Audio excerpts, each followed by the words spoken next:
Hi, I'm George Mariner Mole, Artistic Director of the Discovery Orchestra, and welcome to Notes from Under the Piano, stories from my life as a musician, conductor, and teacher. It all began when, as a child, I liked to recline under our grand piano as my mother practiced, and the rest, as they say.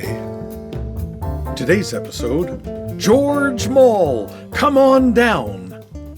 When I met my wife, Marcia Blackstone, in the late 1970s, her considerable accomplishments as a pianist were on full display. In addition to rehearsing with operatic singers every day in her studio apartment, she had two primo posts in the New York classical music scene. I met Marcia at the Opera Orchestra of New York, where I was a violist and assistant conductor. As accompanist for the opera orchestra, Marcia worked with artistic director Eve Queller and regularly rehearsed with some of the most famous singers of the mid-20th century. Marcia would casually mention to me that she'd been playing this morning for Spanish soprano Montserrat Caballé or American mezzo-soprano Marilyn Horne. Classical superstars. Her other regular position was pianist for the New York Choral Society, working with conductor Robert de Cormier, and playing for other famous soloists, including pop stars. One of those early conversations in our relationship went sort of like this. At Choral Society's holiday concert at Carnegie Hall this Friday, Peter, Paul, and Mary will be the guest artists. Peter Yarrow is hosting a post-concert reception at his apartment on Central Park South. You want to come to the concert and the party? Well, yes, I think I'd like to do that. On our first date on March 11th, 1979, I discovered something of which I'd been totally unaware. Even though we shopped in the same grocery stores, I'd never seen Marcia in the neighborhood. So you can imagine my pleasant surprise walking to her apartment on West End Avenue when I realized that Marcia lived just a few hundred paces around the corner from my place on West 74th Street. I thought, if this were to turn into a relationship, how convenient. But there were other surprises in store for me.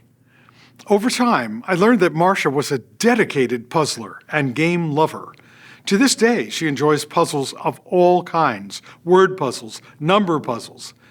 What seemed really odd to me was that she also loved TV game shows. I'd never known anyone who watched them as regularly as she did, every day, before starting working with the singers.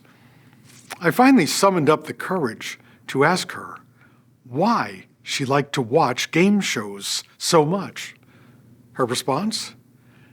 She obviously enjoyed the games themselves, guessing the correct prices or the answers to questions. But Marcia also told me, it makes me so happy to watch other people win and be so happy. I thought that was a pretty good answer. One of her favorite shows was, and still is, The Price is Right. So it didn't surprise me when one day she said, if you're planning to visit your brother in California some summer, why don't I write for tickets to The Price is Right? You will certainly be selected for Contestants Row. Most of the people in the audience are housewives from Southern California. But a guy, a musician from New York, they're going to pick you. I know it. Fast forward to August 1982. There we were, freezing in the super air-conditioned Bob Barker studio in CBS Television City. And wouldn't you know it, in the very first group of people intoned by announcer Johnny Olson, I suddenly heard, George Mole! Come on down! Not only did I get into Contestants Row, I won the bid on the first prize and proceeded up on stage with Bob Barker to play another pricing game. And always prepared, just in case neither of us had been selected for Contestants Row on the first day, Marcia had gotten tickets to the show for 2 days. And the next afternoon, Marcia Blackstone, come on down. You're the next contestant on The Price is Right. It's a real... Well, I won a sewing machine, a set of cookware, and a side-by-side refrigerator freezer. Marcia won a watch and a sewing machine. We both lost cars, but What a thrill it was for Marcia and me to fulfill her dream of being on a game show in this once-in-a-lifetime experience. Oh, and we still use the cookware to this day. Notes from Under the Piano is produced by the Discovery Orchestra and Midnight Media Group. Our theme music is Rocky Mountain Samba by Dan Creasy.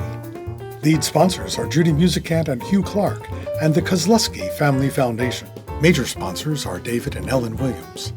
A podcast version of this episode is available on your favorite platform, including Apple Podcasts, Spotify, TuneIn, and many more. For more information, visit discoveryorchestra.org.